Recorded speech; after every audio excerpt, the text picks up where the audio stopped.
Welcome to Suman TV. నేను మీ నవీన్. ప్రస్తుతం నేను ఎపియాన్ పెయిన్ మేనేజ్మెంట్ సెంటర్ లో ఉన్నాను. మనతో ఉన్నారు రమాసుందరి గారు. అమ్మ నమస్తే అమ్మ.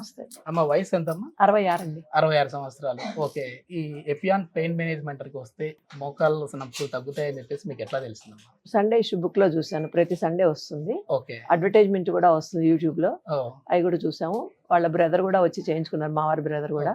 మీ వయసు ఎంతమ్మా? 66. 66 సంవత్సరాలు. మీ భర్త గారి వయసు? ఆయన 73. 73. ఇద్దరు చేయించుకున్నారు? ఇద్దరం చేయించుకున్నాం. ఓకే. ఇది ఎన్నో సిట్టింగ్ అమ్మా? మూడో సిట్టింగ్. ఓకే, మూడో సిట్టింగ్ ఇది. ఓకే. ఎట్లా ఉంది ఫస్ట్ వచ్చినప్పటికి ఇప్పటికి? చాలా తేడా ఉందండి. కార్టిలేజ్ కూడా బాగా పెరిగింది. చూపించారు, మేడం గారు చూపించారు. అంటే మనకి అక్కడ డిస్ప్లేలో కనపడుతుంది. చూపించారండి. Okay okay. వాళ్ళు కంప్యూటర్ మీద చూపించారు, డిస్ప్లేలో చూపించారు. భయం ఏం లేదా? అంటే భయం ఏం లేదు, ఇట్లా ఇంజెక్షన్లు అని అంటే భయపడలేదు. ఓకే. సర్జరీ ఏమైనా చెప్పారమ్మా ప్రీవియస్? లేదండి, ఇప్పుడైతే అవసరం లేదు. ఇంతకు ముందు చెప్పారు, మేమే భయపడి చేయించుకోలేదు.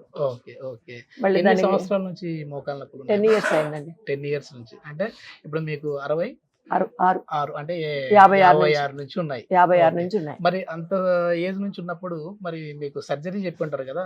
చెప్పారండి, చెప్పారు. కానీ ఎందుకు సర్జరీకి వెళ్ళకుండా ఇటు సైడ్ వస్తే బాగుంటది అనిపించింది మీకు? సర్జరీ అంటే పెయిన్ బాగుంటది, మళ్ళీ రెస్ట్ తీసుకోవాలి. ఓకే. దాని తోడు నడుస్తుంటే కింద పడితే మళ్ళీ అది ఇరిగిపోతుంది అన్నారు. ఇక ఆ రిస్క్ అంత ఎందుకు తీసుకోవాలి అని చెప్పి మేము ఇంట్లో అయితే పెయిన్ కిల్లర్ అవసరం లేదు, బయటకు వెళ్ళినప్పుడు మాత్రం పెయిన్ కిల్లర్ వేసుకుంటాను. ఓకే. ఒకవేళ ఇప్పుడు ఈ పిఆర్పి చేయక ముందు ఈ 10 సంవత్సరాలు ఎట్లా మరి మెడిసిన్స్ వేసుకునే వాళ్ళనా? అంటే కాల్షియం టాబ్లెట్స్ వేసుకుంటాను. మెడికల్ స్టోరే కదా? కాల్షియం టాబ్లెట్స్ వాడతాను. ఓకే. పెయిన్ కిల్లర్స్ కూడా వాడేవాళ్ళు? ఓకే. పెయిన్ కిల్లర్ రోజు వాడను, ఎక్కడికన్నా బయటకు వెళ్ళాల్సి వచ్చినప్పుడు కనుక ఫ్రీ మూవ్మెంట్ ఉంటుందని వేసుకుంటాను. ఓకే అమ్మా. ఇప్పుడు వీడియో చూసే వాళ్ళకి ఒకవేళ అంటే కొన్ని అపోహలు అయితే కొద్దిమంది బయట కల్పిస్తూ ఉంటారు. ఈ ఇంజక్షన్లు మోకాళ్ళకి వేయడం వల్ల ఇది 4 రోజులే పనిచేస్తుంది, తర్వాత మళ్ళీ మోకాళ్ళ నొప్పులు తిరిగి వస్తాయి అని చెప్పేసి అంటూ ఉంటారు కదా. సో మీకేమనిపించింది అట్లా చెప్పినప్పుడు? అవును, నిజంగా మళ్ళీ ఎందుకు అటు సైడ్ మనం వెళ్ళాలి, సర్జరీకి వెళ్ళొచ్చు కదా అంటే? లేదండి, పిఆర్పి చేసినప్పుడు కార్టిలేజ్ పెరుగుతుంది కదా, పెరిగినప్పుడు ఆటోమేటిక్ గా పెయిన్స్ తగ్గిపోతాయి. ఇంకా మళ్ళీ కార్టిలేజ్ ఎంబడే ఎందుకు తగ్గుతుంది? మన లైఫ్ స్టైల్ ని బట్టి. అంతే అండి. మళ్ళీ ఏమైనా మనం ఎక్సర్సైజ్ ఓపుకున్నంత వరకు చేసుకోవచ్చు. ఓకే. ఎట్లాంటి చేయాలి ఏంటనే పడుకొని చెప్పారండి, ఫిజియోథెరపీ డాక్టర్ చెప్పారు. అదేం పెద్ద రిస్క్ అయినా ఏం కాదండి, చాలా తేలిక, చాలా తేలికగానే ఉంటుంది. మామూలుగా అయినా ఒక వయసు వచ్చిన తర్వాత ఖచ్చితంగా మామూలుగా ఆర్థోపెడిక్ డాక్టర్ ఎవరైనా చెప్తారు, నీ పెయిన్స్ వచ్చినప్పుడు ఎక్సర్సైజ్ చేయమని ఎవరైనా చెప్తారు. చేసుకుంటే మనకి కాళ్ళకి స్ట్రెంగ్త్ ఉంటుంది. ఎవరైనా ఒకవేళ మీ వయసు ఉన్న వాళ్ళు కావచ్చు, ఇంకా పెద్దవాళ్ళు కావచ్చు, అట్లాంటి వాళ్ళకి మీరు ఏం చెప్తారమ్మా? అంటే హ్యాపీగా హెల్తీగా ఇక్కడికి రావచ్చు అంటారా? హ్యాపీగా రావచ్చు, సంతోషంగా.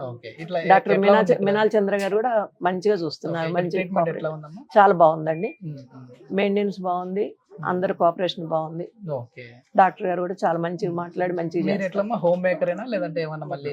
లేదండి, హోమ్ మేకరే. హోమ్ మేకరే, ఇంట్లోనే ఉంటారు. షాపు ఇల్లు ఒకటే. Okay okay. ఎక్కువ నిలబడి అంటే మహిళలు అంటేనే వంటింట్లో అట్లా ఎక్కువ నిలబడి అన్ని చేసుకుంటారు. సో ఇప్పుడు ఈ ట్రీట్మెంట్ జరిగిన తర్వాత మీరు అట్లా వంట చేసేటప్పుడు ఏం లేదా? ఏం లేదండి. దానికి బిఫోర్ కొద్దిగా ఉండేది పెయిన్, ఇప్పుడు ఏం లేదు, బాగుంది. Okay okay. ఇది ఎన్ని రోజుల వరకు మీకు ఇట్లానే నొప్పి మళ్ళీ రాకుండా ఉంటదని చెప్పారు డాక్టర్ గారు? ఇక అది అంటే మనం ఎక్సర్సైజ్ చేసుకుంటుంటే ఏం ఉండదు, ఇంకా వెయిట్ తగ్గితే ఇంకా మంచిగా ఉంటుంది. ఏమైనా సైడ్ ఎఫెక్ట్స్ ఉంటాయి, ఇవి తినాలి ఇవి తినకూడదు? లేదండి, అవేం లేదు, ఫుడ్ కంట్రోల్ ఏం లేదు. ఏమైంది తినొచ్చు? అన్ని తినొచ్చు. ఓకే. మన బ్లడ్ లోంచి ప్లాస్మా తీసేసి దాన్ని సెంట్రిఫ్యూజ్ చేసేసి చేస్తారు? అవునండి, అంతే అండి. మీకు చూపించారా అక్కడ స్క్రీన్ మీద? అంటే ఎట్లా నెడిల్ వెళ్తా ఉంది ఏంటి? చూపించారండి. చేసేటప్పుడు కూడా మనకి స్క్రీన్ మీద చూపిస్తారు. Okay okay. స్క్రీన్ మీద చూపిస్తారు, కార్టిలేజ్ ఎంత ఉందో చూపిస్తారు. ఎంతసేపు టైం పడుతుంది చేసేటప్పుడు ప్రాసెస్? అంతా ఒక 10 minutes. 10 minutes లోనే? అంతే. ఫస్ట్ సారి 20 minutes పట్టింది, కానీ ఇప్పుడు మొత్తం 5 minutes లోనే అయిపోయింది. ఇది ఎన్నో సిట్టింగ్? ఇది మూడో సిట్టింగ్. ఇంకా ఎన్ని సిట్టింగ్స్ ఉన్నాయన్నారు? ఇంకో సిట్టింగ్. ఓకే. హ్యాపీగా హెల్దీగా నడిచేయచ్చు అన్నారు? అంతే అండి. ఓకే. థ్యాంక్ యూ అమ్మా. Thank you.